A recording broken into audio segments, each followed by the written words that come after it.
Hi guys, this is Manu Mishra. So welcome back with a session जिसमें आज हम लोग 12th ऑफ फरवरी के द हिंदू न्यूज़पेपर का एनालिसिस करेंगे। So here we start the analysis of today's newspaper. So the first news, it's from the controversy that has been erupted in India right now and it's about the hijab. So देखा जाए तो इस पे already अपन बहुत बार discussion कर चुके हैं and हिजाब के अगर हम उसके एडवांसमेंट को लेकर चलें तो ऑलरेडी अपना बैकग्राउंड डिस्कस कर लिया था, but now we will discuss the advancement कि अभी चल क्या रहा है हिजाब के इशू को लेकर।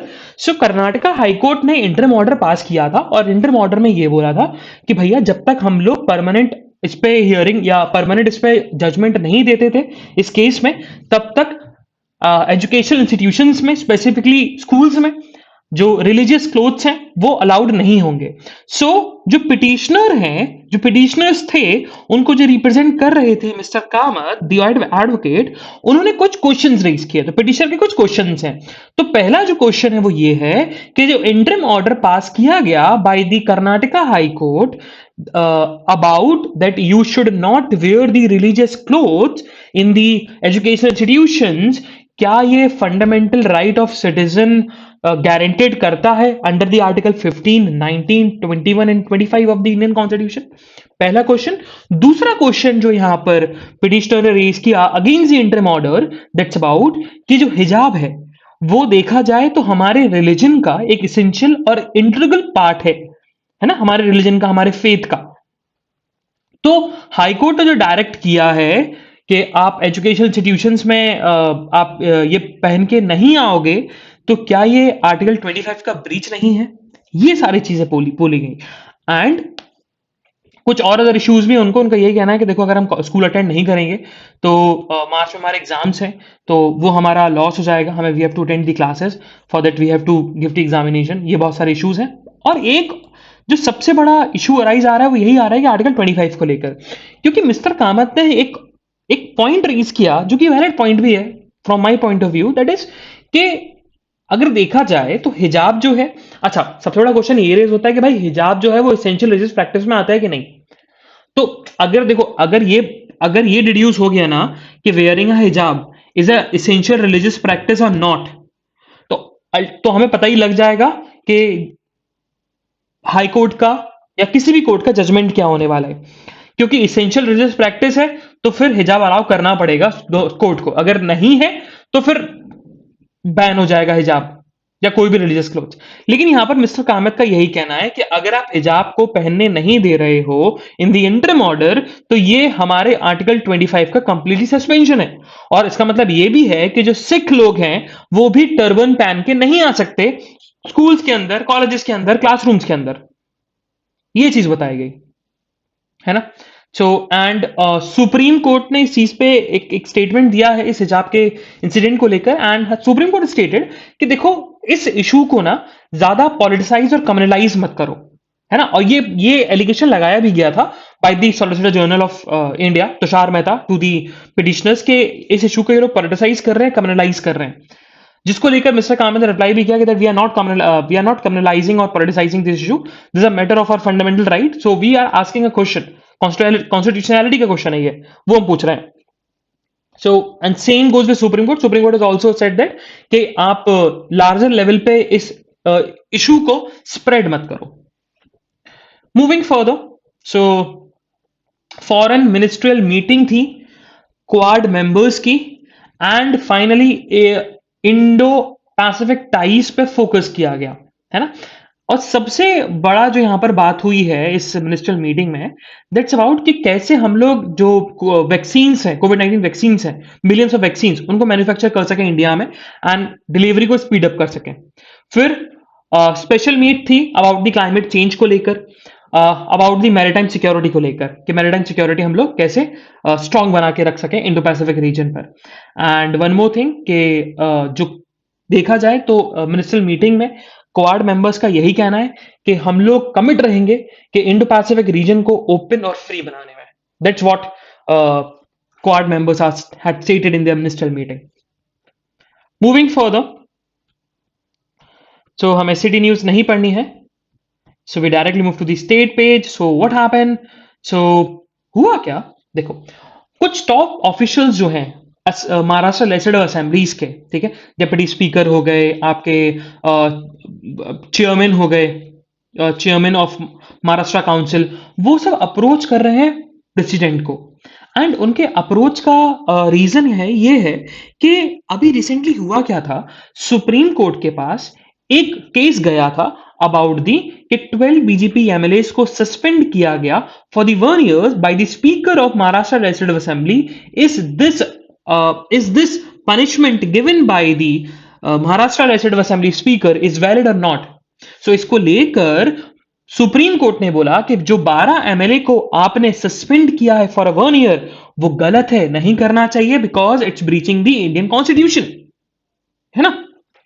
क्योंकि this 1 year suspension is even worse than the expulsion, क्योंकि रिप्रेजेंटेशन ऑफ पीपल एक्ट 1951 में स्टेटेड है कि अगर कोई कॉन्स्टिट्यूएंसी का रिप्रेजेंटेटिव पार्लियामेंट में 6 महीने से ज्यादा प्रेजेंट नहीं होता है तो वो सीट वेकेंट करवा दी जाएगी और वहां पर री-इलेक्शंस हो जाएंगे। तो देखा जाए तो जब आप उसको एक्सपेल करते हो किसी मेंबर को तो 6 महीने के अंदर इलेक्शंस हो जाते हैं, बट आपने 1 साल के लिए सस्पेंड किया तो देखा जाए तो 1 साल का सस्पेंड होना, 1 साल तक कोई इलेक्शंस नहीं होने वाला, 1 साल तक कोई रिप्रेजेंटेटिव नहीं होने वाला। और सुप्रीम कोर्ट ने इस चीज में इंटरवीन किया कि देखा जाए तो ये जो कॉन्स्टिट्यूएंसी है, 12 कॉन्स्टिट्यूएंसी है जिनके एमएलएस को सस्पेंड किया गया, उनके अगेंस्ट ये डिस्क्रिमिनेशन है क्योंकि उनको रिप्रेजेंटेशन नहीं मिलेगा महाराष्ट्र की लेजिस्लेटिव असेंबली में।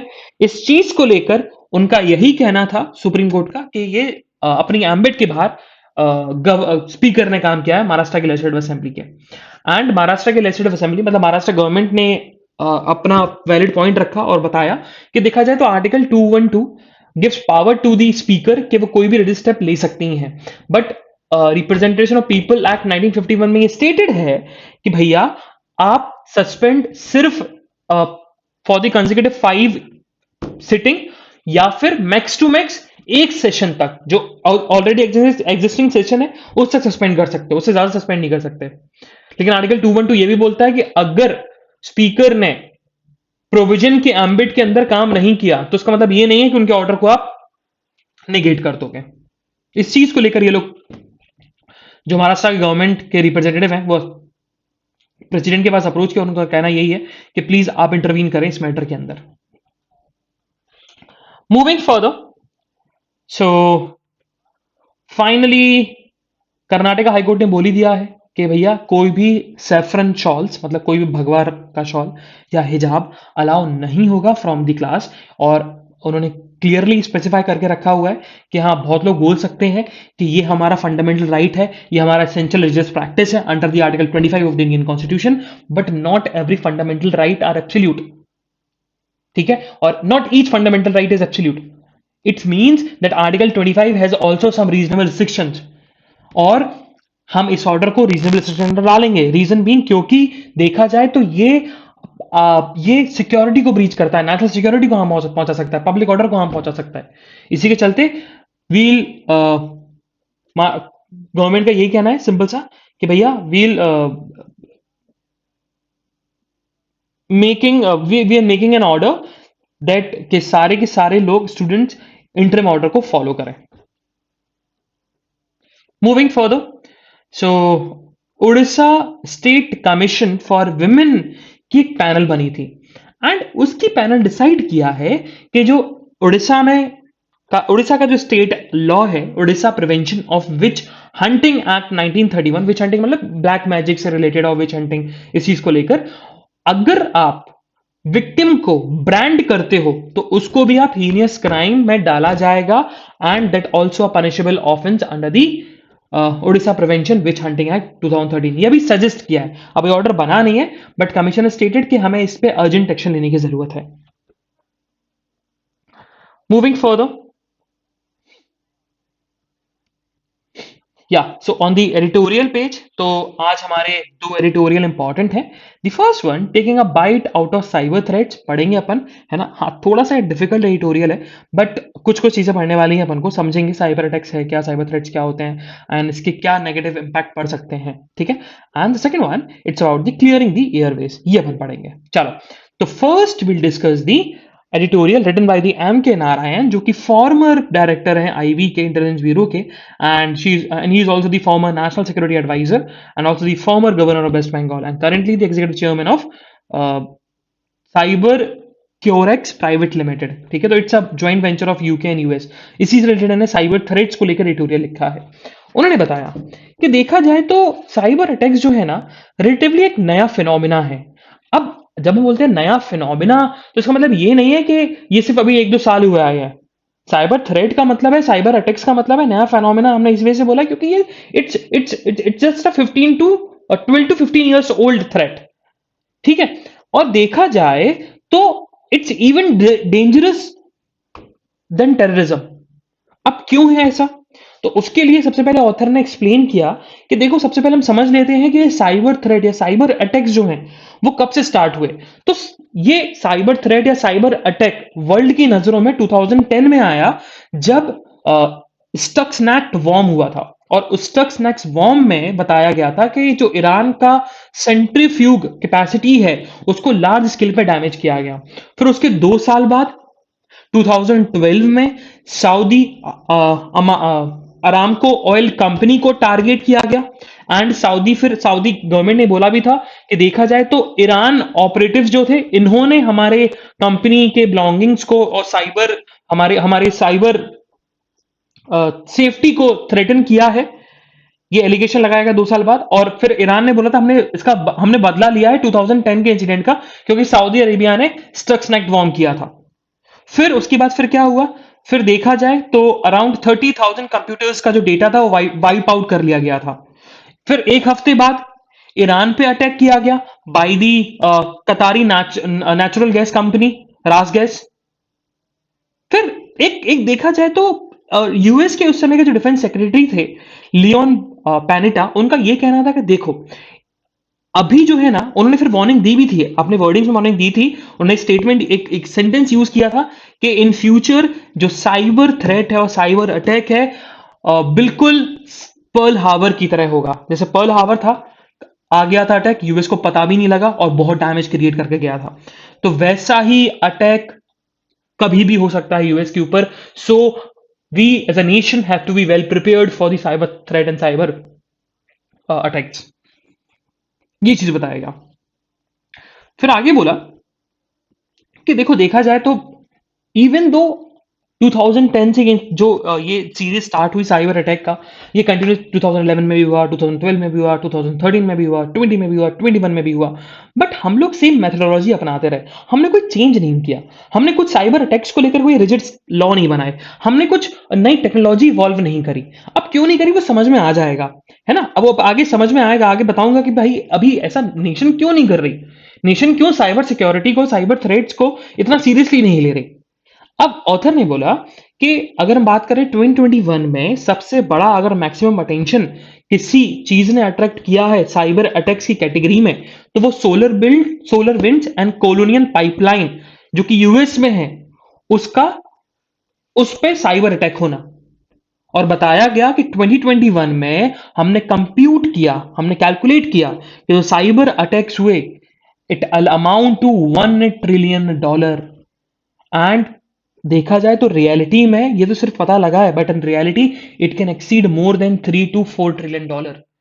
So it's even worse than the it's अगर हम पूरे वर्ल्ड में पूरे ड्रग्स ट्रेड को, इलीगल ड्रग्स ट्रेड को कंबाइन कर देना, उससे भी ज्यादा है ये। तो अब जो लोग हैं, जो बड़े बड़े इंटरनेशनल क्रिमिनल ऑर्गेनाइजेशन है, वो लोग अब साइबर क्राइम्स पे ज्यादा फोकस कर रहे हैं, क्योंकि वहां ज्यादा पैसा है। क्योंकि डेटा आज के इस इंफॉर्मेशन एरा में सबसे बड़ा अगर कोई एसेट है तो वो डेटा है। अगर आपने किसी की पर्सनल इंफॉर्मेशन चुरा ली, तो भाई आप उसको थ्रेट कर सकते हो, है ना। अब ऑथर ने फिर यही बताया कि देखो, 2022 स्टार्ट हो गया और ये सबका जनरल कंसेंसस है कि साइबर थ्रेट जो है वो सबसे बड़ा थ्रेट तो नहीं, but one of the biggest threat है दो कंपनीज के बीच में, दो गवर्नमेंट के बीच में। Because in this information age देखा जाए तो data is act as a gold. अगर ऑथर ने तो गोल्ड बोला, but I say it's even precious than platinum. सबसे ज्यादा महंगा अभी अगर कोई चीज बिकती है तो वो डेटा बिकता है। ये चीज बताया गया। फिर ऑथर ने बोला कि देखो, देखा जाए तो साइबर क्राइम जो है वो इतने लाइमलाइट में क्यों नहीं आते। मैंने आज से कोई साइबर अटैक नहीं सुना, मैंने आज से कोई साइबर क्राइम नहीं सुना, ना ही आपने सुना होगा। बट तभी हम देखते भाई $3 to $4 ट्रिलियन की ये तो ये इलीगल बिजनेस है। रीजन ये है क्योंकि हम लोग स्मॉल और मीडियम साइड बिजनेसेस पर जो साइबर अटैक्स होते हैं उसको लेस पब्लिसाइज करते हैं।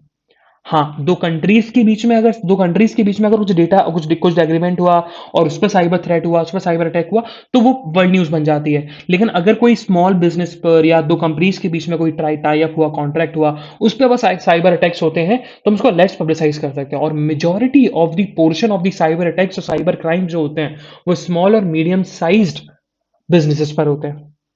ये चीज बताएगी। और देखा जाए तो अभी एक्सपर्ट्स ने खुद बोला है कि जो सेक्टर्स हैं जिनको सबसे ज्यादा टारगेट किया जा रहा है वो है health care, education, research, communication and government. और सबसे ज्यादा हेल्थ केयर पे इसी वजह से क्योंकि अगर आप किसी की हेल्थ इंफॉर्मेशन निकाल लेते हो तो वो उसको आप कुछ भी, जैसे आपने आज पता लग गया रतन टाटा को कैंसर है, लेट्स अज्यूम, है ना, मतलब आप कोई बुरा मत माना, Ratan Tata is also my favourite person and one of my idol. But let's take an example कि रतन टाटा को कैंसर आज हो जाता है और ये इंफॉर्मेशन रिवील हो जाती है भाई रतन टाटा के पास सिर्फ 1 साल बचा हुआ है। बट ऐसा नहीं होना चाहिए, 1 साल बचा हुआ है। अब अगर ये न्यूज पब्लिक में आ जाए तो टाटा की बहुत सारे कंपनीज हैं जो कि पब्लिक कंपनीज है, इन्वेस्टर्स ने पैसा लगा के रखा है उनकी सिक्योरिटीज पर। तो अब एक एक एक ट्रस्ट है, हाँ, टाटा के ऊपर मेरा ट्रस्ट है या मेजोरिटी ऑफ द लोगों का ट्रस्ट किसी वजह से है क्योंकि रतन टाटा कहीं ना कहीं उसको कंट्रोल करते हैं, रतन टाटा का कंट्रीब्यूशन है उसमें।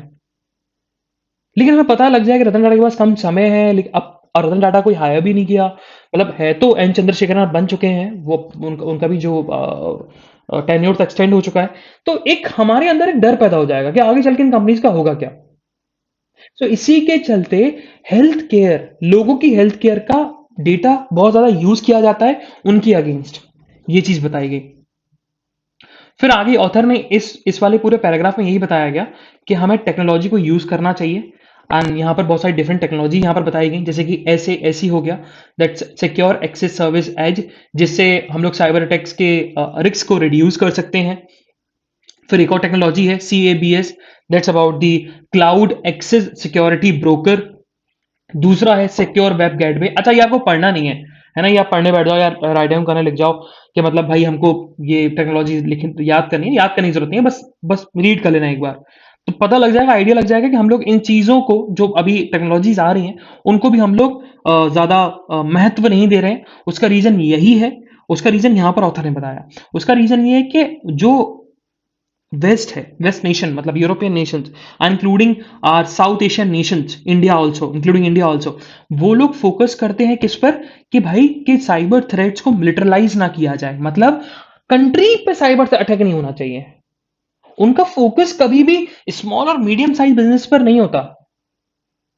अगर हम लॉ बना लें या ऐसी टेक्नोलॉजी अडॉप्ट कर लें कि स्मॉल और मीडियम साइज बिजनेसेस पर जो साइबर अटैक होता है, जो थ्रेट्स आते हैं, उनको भी काउंटर किया जा सके, तो फिर साइबर थ्रेट और साइबर अटैक्स के केसेस को हम रोक सकते हैं। Let's take an example. अब ये एक ह्यूमन टेंडेंसी है। अगर देखो, पहला एक्ट करने के लिए सब डरते हैं। अगर मैं स्टार्ट करूंगा साइबर अटैक करना, किसी की इंफॉर्मेशन चुराना, तो मुझे पहले पहले डर लगेगा। बट मैंने अगर कर लिया, मुझे पैसा मिल गया और मैं पकड़ा भी नहीं गया, तो फिर मैं आगे और पैसा कमाने की कोशिश करूंगा और बेसिकली और साइबर थ्रेट और साइबर अटैक करूंगा, बड़े लेवल पे करूंगा। तो अगर हम उसको लोअर लेवल पर ही रोक दें तो ये हायर लेवल पे आएगा ही नहीं। ये चीज ऑथर का कहना है, ये चीज यहां पर ऑथर ने बताई। फिर लास्ट में ऑथर ने यही बोला है डिफेंस एंड बैकअप प्लान। सो यही उन्होंने बोला है कि देखो, जो जितने भी नेशंस हैं, जितने भी इंस्टीट्यूशंस हैं, उनको कोई बिग बैंग साइबर अटैक होने के लिए वेट नहीं करना पड़ेगा। उनको ऑलरेडी प्रिपेयर रहना पड़ेगा फॉर दी साइबर अटैक्स, चाहे वो स्मॉल मीडियम कैसे भी हो रहे हैं। ठीक है। और हम स्ट्रेटेजिक प्लान को लेकर चलें तो स्ट्रेटेजिक प्लान को लेकर यही है कि चाहे स्मॉल हो, चाहे मीडियम हो, चाहे बिग बैंग वाला साइबर अटैक हो, हमें सबके लिए सेम टेक्नोलॉजी यूज करनी पड़ेगी। ये चीज बताई गई। Moving further, on the editorial page, next editorial, that's about the clearing the airways. So what happened, तो अभी recently गवर्नमेंट ने जो ऑर्डर निकाला है कि वो लोग 82 कंट्रीज से जो पैसेंजर्स आएंगे उनका जो फुल वैक्सीनेशन वाला मैंडेट था, मैंडेटरी क्वारंटीन पीरियड में रहना था उनको, वो अब स्किप करवा दिया जाएगा from the 14th of February. And उन्होंने एक चीज और करी कि हमने जिन कंट्रीज को आइडेंटिफाई किया था एट रिस्क, वो भी हम हटा रहे हैं, एलिमिनेट कर रहे हैं, है ना। अब ये जो गाइडलाइंस पब्लिश की गई by the ministry of health, तो देखा जाए तो ये यूके के ऊपर एप्लीकेबल होंगी, यूएस के ऊपर एप्लीकेबल होंगी, या ऑस्ट्रेलिया के ऊपर एप्लीकेबल होंगी, न्यूजीलैंड के ऊपर एप्लीकेबल होंगी। उसका रीजन ये है क्योंकि इंडिया ने इन नेशंस के साथ पैक्ट किया है, पैक्ट ऑफ रेसिप्रोसिटी, मतलब जो आप हमारे लिए लॉ बनाओगे हम आपके लिए लॉ बनाएंगे। और देखा जाए तो इंडिया ने अभी एयर बबल एग्रीमेंट करके रखा हुआ है 35 कंट्रीज के साथ, मतलब अभी भी 35 कंट्रीज से अगर कोई पैसेंजर आता है तो उसको क्वारंटीन पीरियड में रहना पड़ेगा।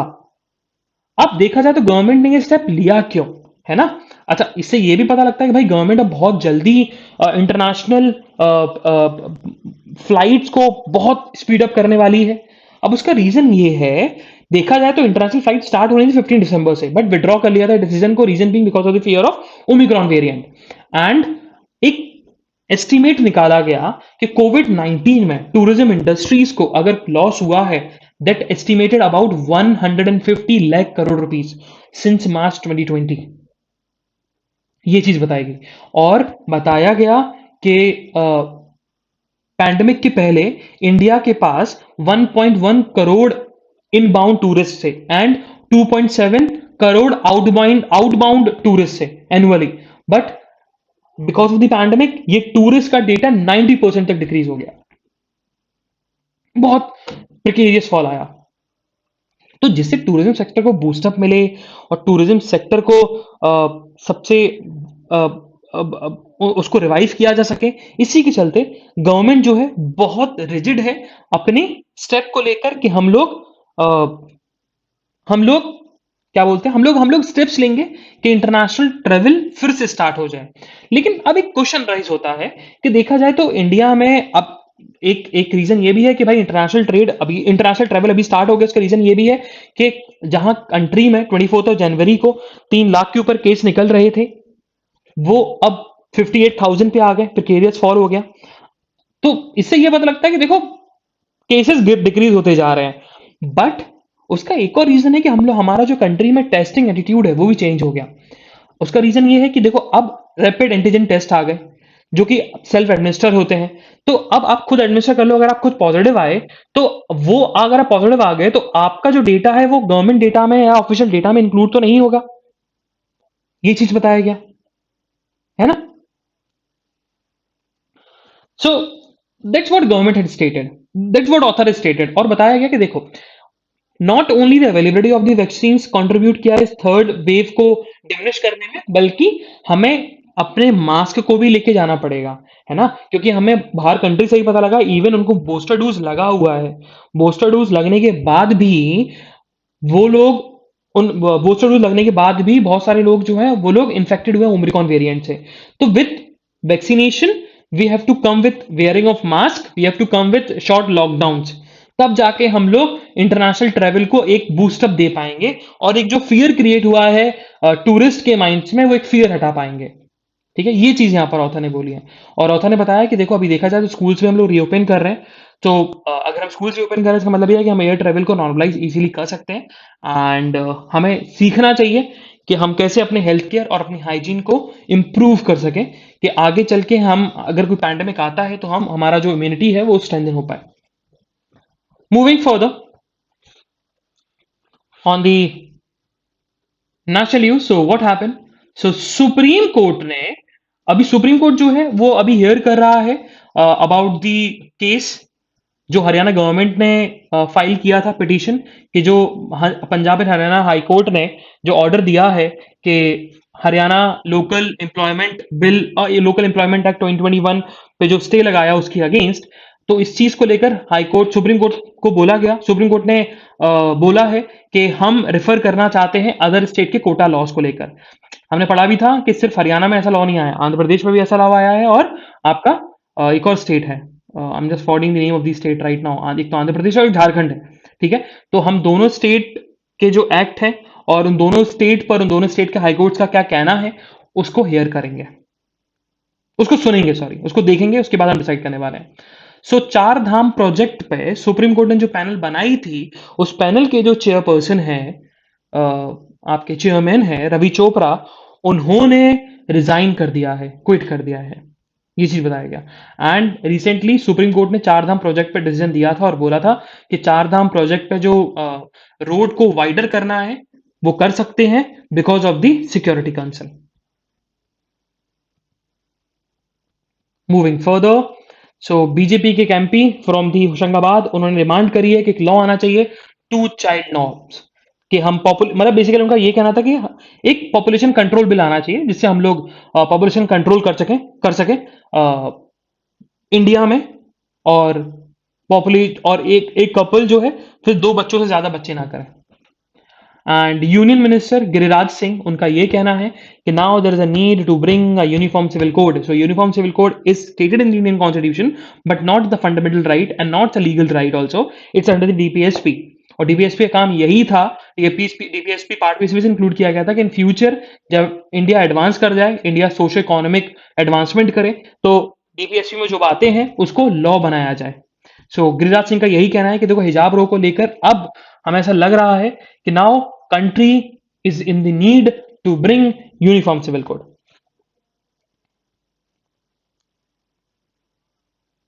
So ये पूरा ये वाला पेज है, ये पॉलिटिक्स से भरा हुआ है तो हमें नहीं पढ़ना है। We'll move further towards the national news. So next page में जो है वो ये है कि फाइनली जो मिनिस्ट्रियल मीटिंग थी इंडो पैसिफिक को लेकर, वो इंडो पैसिफिक को लेकर वो कंक्लूड हो चुकी है। एंड उस कंक्लूजन में क्वाड ने इंडो पैसिफिक स्ट्रेटेजी बनाई है एंड उस स्ट्रेटेजी का डॉक्यूमेंट भी है। एंड डॉक्यूमेंट जो फोकस करता है, किस में फोकस करता है, about the collective capacity to deal with the challenges in the region, that's like कि चाइना का असर्टिवनेस जो है, पैंडेमिक है, क्लाइमेट चेंज, तो ये चैलेंज बताइए। डॉक्यूमेंट जो है जो साइन किया गया मिनिस्ट्रियल मीटिंग में इन दी ऑस्ट्रेलिया, वो that document state the challenges कि जो पैसे इंडो पैसिफिक रीजन में होते हैं। और यूएस ने ये भी बोला है कि हम इंडो पैसिफिक रीजन को और फ्री और सिक्योर बनाने के लिए अदर ऑर्गेनाइजेशन से हम लोग टॉक पे हैं, like ASEAN, European Union and NATO. So जिसके चलते हम लोग स्ट्रेटेजी बनाएंगे एंड वहां पर हम चाहते हैं कि वहां पर हाई लेबर और इन्वायरमेंटल स्टैंडर्ड बने, जिसके चलते हम लोग वहां पर सप्लाई चेन और इन्वेस्टिंग जो है उसको परफेक्ट तरीके से सिक्योर कर सके। सो एक पिटिशन फाइल हुई सुप्रीम कोर्ट में कि राइट टू एजुकेशन एक्ट जो है वो क्या फेथ स्कूल्स मतलब मदरसा हो गया, आपके वेदा स्कूल हो गए, उन उन स्कूल को भी एम्बिट में आना चाहिए, राइट टू एजुकेशन एक्ट के एम्बिट में आना चाहिए। बट सुप्रीम कोर्ट ने पिटिशन रिजेक्ट कर दिया, उन्होंने बोला नहीं, नहीं आना चाहिए। सो अगर राइट टू एजुकेशन के एम्बिट में ये फेथ स्कूल्स आ जाते, इसका मतलब ये है कि सिलेबस सेम हो जाता नॉर्मल स्कूल्स में और फेथ स्कूल्स में, जिसके चलते सुप्रीम कोर्ट ने बोला कि फेथ स्कूल जो है वो राइट टू एजुकेशन के एम्बिट से बाहर रहेंगे। हाँ, एक चीज पढ़नी है, Milan 2022, it's a naval exercise, largest multilateral naval exercise in this region, in the Indian Indo Pacific region. And ये कम से कम ये जो मेजोरिटी ऑफ दी जो नेशंस हैं उनकी नेवीज पार्टिसिपेट करेंगे, इंक्लूडिंग क्वाड कंट्रीज, रशिया और वेस्ट एशिया के जो लोग हैं वो ही पार्टिसिपेट करने वाले हैं। मूविंग फर्दर, सो एक डेटा आया है from the Punjab government and they have stated कि लास्ट 2 इयर्स में पाकिस्तान बॉर्डर पर बहुत सारे ड्रोन साइट किए गए, अराउंड 133 ड्रोन्स को देखा गया पाकिस्तान बॉर्डर पर। तो देखा जा सके तो अराउंड बहुत सारे अटैक्स भी किए जा रहे हैं, ड्रोन्स अटैक भी किए जा रहे हैं, जैसे उनका आरडीएक्स भेज दिया जाता है, अटैक हो जाते हैं, बॉम्ब ब्लास्ट करवा दिए जाते हैं। तो बहुत ज्यादा इंसर्जेंसी बढ़ी है ड्रोन्स अटैक्स की और ड्रोन्स की on the Pakistan border. Moving further on the world news, so Joe Biden ने अर्ज किया है यूक्रेन में रह रहे अमेरिकन से कि आप जितनी जल्दी हो सके उतनी जल्दी आप यूक्रेन से बाहर निकल जाएं। उसका रीजन ये है क्योंकि रशिया ने आफ्टर सेकेंड वर्ल्ड वॉर सबसे ज्यादा अपनी आर्मी का शो ऑफ किया है on the Ukraine border. So it shows कि रशिया रेडी है अटैक करने को लेकर और यूक्रेन पे कभी भी वो कैप्चर कर सकती है। So they have Joe Biden has urged to the Americans living in the Ukraine to leave the Ukraine nation, क्योंकि उन पे कभी भी उस कंट्री पे कभी भी अटैक हो सकता है, वॉर हो सकता है।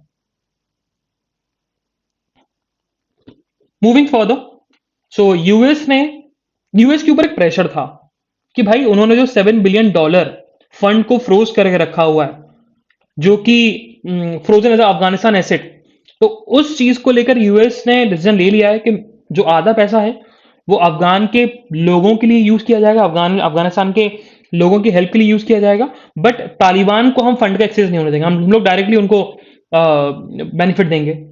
जो रिमेनिंग फंड है, मतलब $3.5 बिलियन अफगानिस्तान की हेल्प होगी, और रिमेनिंग जो फंड बचता है फ्रोजन एसेट्स ऑफ अफगान, वो यूज करेंगे यूएस में जो विक्टिम्स थे टेररिज्म के, including the relatives of the 9/11। Moving further, बाकी बिजनेस न्यूज में ऐसी कुछ न्यूज नहीं है जो हमारे एग्जामिनेशन पर्सपेक्टिव के लिए इंपॉर्टेंट हो। Same goes with the sports news. So this is the analysis of today's newspaper. हम लोग कल फिर मिलेंगे with some exciting news, exciting current affairs. तब तक के लिए bye bye, have fun and enjoy your day. Bye bye guys.